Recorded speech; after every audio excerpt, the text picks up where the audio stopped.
What's going on, everybody? It's the Hook Cam back again with another film breakdown. And, I went through and I did the much more general, like 4-3 versus 3-4, why nickel isn't the new base videos. And I had a lot of fun doing it. Just more like really general football information. And I kind of want to tie that into a team that I do a lot of videos on, which is the Kansas City Chiefs. And I want to go over in this video how the Chiefs bringing pressure on third down and running games on third down really helped win them a Super Bowl. And in the most crucial situations, I really think that they turned to bringing pressure, turning up the heat, and really letting those guys win one-on-one battles. Now, before I dive too far into this video, if you could subscribe to my channel, The Hook Cam, as well as to Jackson Kruger Sports, that would mean the world to both of us. We're both pumping out content here, hopefully going to keep up with it.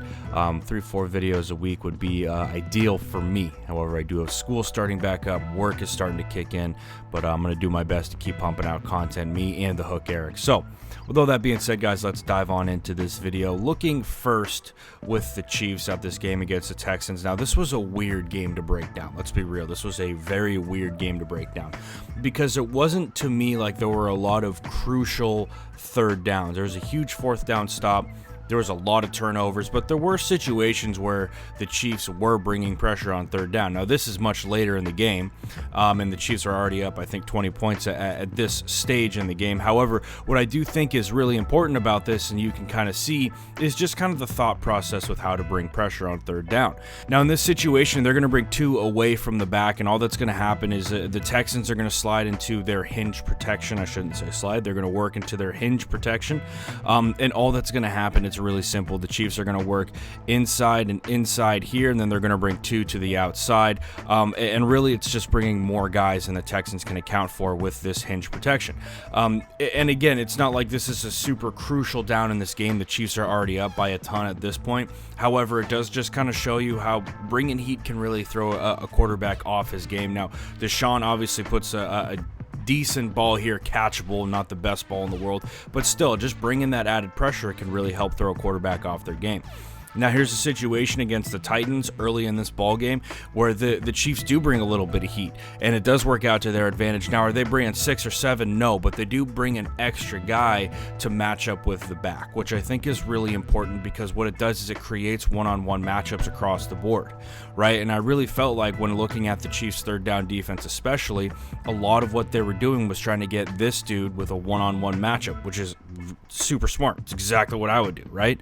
Not saying that I'm super smart, but that's exactly, I think, what anybody would do, right? Trying to get Chris Jones, your best pass rusher, in a one-on-one situation. And then you match up Chris Jones and Frank Clark on the same side, it's going to be some problems, okay? Now, what happens with this pressure that I think is really cool and something that I did notice consistently with the Chiefs throughout the playoffs, is that they were going to match the back one-on-one, which is super common for defenses. If this back's going to stay in and protect, then this backer is going to come and rush, right? Which is exactly what happens. They're going to run hinge protection here, so we're going to slide to the left with our offensive line for the Titans. They're going to man up on the backside, so he's going to be manned up with that. He's going to be manned up with that 3-tech or 4-eye, and then the back is for this backer right here. Now, what that does is it creates a situation where you're not going to get any help from the back, and it's going to be a one-on-one win situation for Chris Jones. He's going to shed that guard and work upfield to Ryan Tannehill. And that's one thing that I really did love about what Spagnuolo did, was the fact that he created one-on-one situations, and he really did it only bringing 5. Right? A couple of times he would bring 6, but for the most part, he was only bringing 5 guys. And like I said, what that does for you is it creates a one-on-one situation for your best pass rusher to go and win. Now, the reason why I really like this clip is because this is supposed to be a screen, right? And what we're going to get at the bottom here is we're going to get a stunt. So we're going to work upfield with our inside defensive lineman. We're going to stunt inside with our looper right here. And what that does is it eats up the tackle and guard who are supposed to be out on a screen. And you can see as we work through here, we'll see it from the end zone, the guard ends up getting way too involved with that defensive tackle, but he doesn't really have a choice. He has to. In a screen, you're not just going to let him loose. You do have to, at some point, you got to block a little bit, right? You can't just let guys free on a screen. In this situation, right, the guard works here. At this point, he's trying to shed, but he can't. And what happens is that defensive tackle works right up straight through the guard and the tackle, and now we got nobody out here on this screen. How do you know it's a screen? Because 76 is flying. I believe that's Roger Saffold trying to get upfield and make a block, but it's too late. And you've also got other offensive linemen running behind that. But just those pressures on third down, it's going to make quarterbacks think, and it's going to get in the way of a lot of what offenses want to run. It's going to mess with protections. In that situation, it messes with a screen. I think that bringing pressure on third down is the way to go, in my humble opinion. I've never coached defense. I've never been a defensive coordinator. I've coached offensive line, and I can tell you that when teams bring pressure on third down, it is an absolute headache for me to make sure that all 5 dudes who are up front and the back are ready to go with every pressure that you could bring. And it takes up a lot of practice time, and it's tough to practice against. You got to make sure your protections are good to go and solid against it, however many protections you're going to run against it. And it's a lot. It's a lot to comprehend, and it's a lot to do. Now in the NFL, obviously in the league, that's what those guys are paid for, and they're probably very, very good at it. And they probably don't look at pressure on third down as something as scary as I would. However, for me, I know it was a headache. Now, this situation right here, once again, the Titans, about to say the Texans, the Titans are running their hinge protection. So we're going to slide to the screen, the left of the screen. That would be the offense's right. And then we're going to man protect with the backside here. So he's going to work on that defensive end. This guard is going to work on that 3-tech or whoever's in the B gap. And then this back right here is going to pick up any pressure that comes through on the inside gap, which is exactly what they want to do. However, what they do, and something that I love about it, once again, what happens, you create one-on-one matchup for Chris Jones, which he's probably going to win, right? Now on the backside of this thing, they bring a game, right? They bring a stunt, which is so key, especially when you're running. And this slide protection, it eats up, right? We have 3 offensive linemen now working on Tapasino, as I said his name wrong previously, Tapasino. We have 3 offensive linemen working on Tapasino, which means that we got Frank Clark coming free on a loop. And you bring pressure to one side, you bring that looper on the other side. This is just a phenomenal blitz dialed up here on third down. Get Tannehill out and running somewhere where he's not super comfortable at this stage in his career, and we got ourselves a big third down stop. Again, I just think the Chiefs brought pressure, and they brought games consistently throughout this playoffs, and I just want to shed some light on it, really. That's all I want to do. Another massive down in this game, and what we're going to see here is a blitz that looks a lot like the blitz that we just saw.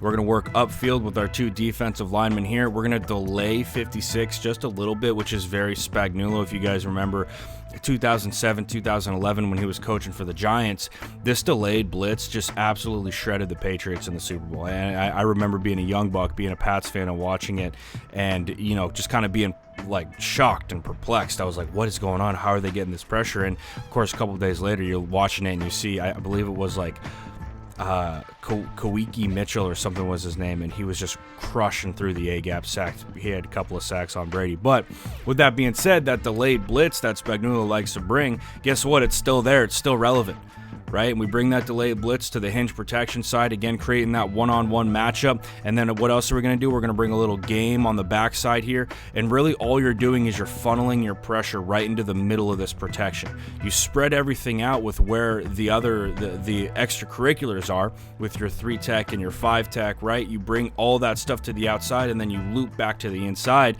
and it really pinches the quarterback. He doesn't really have anywhere to go now. He can't break the pocket because there's loopers to the outside, and he can't step up into the pocket because he's got pressure. Just one thing that I noticed about the Chiefs this year on their run to the Super Bowl that maybe they didn't do in years prior. Now, with this situation here against the Niners, you've shown pressure so much in certain down and distances that now teams are going to account for it. And so what the Niners are going to do here is they're going to run just a really simple pick route, right? We're working here, we're working vertically with George Kittle, and then we're working underneath right here with 26, Tevin Coleman, I believe that is. Now, what do the Chiefs do? They want to give that illusion, we're bringing heat. It's going to be man across the board. You got to throw hot. And what they do is they drop out of it now. And that's really the next step to bringing that pressure on third down. Now it gives you that ability to show, hey, we're gonna show you a pressure look, and then we're gonna drop out of it. And again, this is exactly where the ball should be thrown. Yeah, he could probably hit it to Kittle over the middle. That's not his first read though. And this is a great job with his man coverage right underneath. Making a tackle short of the sticks, phenomenal job from the Chiefs in that situation. But again, they don't get there. They don't have this opportunity if they're not bringing heat throughout the playoffs before this, right? You drop off, got a wall off 3. 54 probably could have done a better job of walling off Kittle. However, it didn't matter. That wasn't the first read that he was going to. Here we go with another big down in this game. And what we have here is we have 2 would-be backers, I guess I would dub them. However, this is Tyrann Mathieu, and I believe that's 56. And again, they just drop off here. And it's that idea of that illusion of, hey, we're going to bring heat, and then you drop off into it. It plays mind games with the quarterbacks. And the Chiefs did this continuously throughout the third quarter and then a little bit into the fourth. And then when things got really, really crucial for the Chiefs, when they needed a stop, they brought heat, right? And in this situation right here, this isn't a crazy pass rush. They're not doing anything out of the ordinary as far as where they're bringing their pressure, right? It's just 4 dudes running upfield trying to get to the quarterback. However, I think that dropping those guys off who are lined up in both the A-gaps, that's what creates that confusion. I know that's what happens. I know that's what creates that confusion because I've been in that situation before as an offensive line coach where you're looking at 2 dudes standing in the A-gap. You have to account for that. You can't just blow that off and let everything go. Right? And then you look at this situation right here, this third down. And again, a really interesting look that I do think is becoming more popular in the NFL. And really all I'm talking about is this 3 defensive linemen to one side of the line of scrimmage. You really overload. And I would imagine O-line wise, you're just going to assume it's man protection from that side over, right? Obviously, you'll pass things off if there's a game or whatever, and then you got your back on this this linebacker right here. Now, what I do think is interesting about this is you stunt 92, excuse me, I would call him 29, 92 across the formation right here across the center's face, and that's going to open up this gap. Right now, the back's not looking to this gap. The back's focused on 49, who's now bringing pressure. So once again, we've created the one-on-one matchups across the board. And then, of course, the cherry on top, very Spagnuolo, we're going to bring 56 on a delayed blitz right here. And just a great call. The pressure lands. You force a bad throw. Everything about that pressure has been dialed up from, games past. And not only games past, but earlier in this game as well.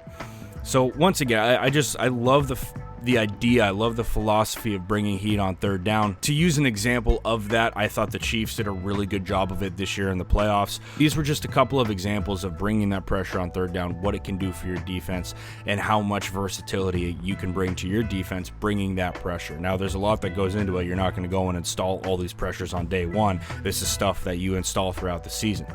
But again, just my little thought process on bringing heat on third down, how well the Chiefs did with it this year on their run to the playoffs, and how much it aided them in that. With all that being said, guys, I'm the Hook Cam. I hope you enjoyed this video. I hope that you found it informative. Again, just kind of trying to do more general video topics, not necessarily super focused, but it's a dead time right now, so I'm doing the best I can to keep pumping out content.